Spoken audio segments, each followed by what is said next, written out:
Burak Özçivit, Türk teleseriallarının yıldızy, prodüser, model, görüldül maşgala adamy, sypaý görmegi adam we Türkiýanyň iň ýokary aýlykly aktyorudyr. Ajaýyp görnüşi, gylyk häsiýeti we zehini onu Türk kinosunda ençeme baş rollar we dünýädäki millionlarça genanlaryň ýüreginde orun bilenip çünetdi.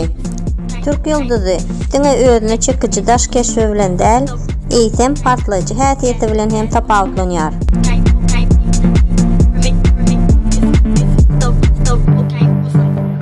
Şonuň üçin ol ýygy giderli dawa jenjeliň merkezinde tapylýar. Köp gıýbatlaryň sebäpleri bolmagy bilen halky begendirýär. Bu videoda size bu Türk ýyldyzynyň ähli sırlaryny açmaga syňanşyr.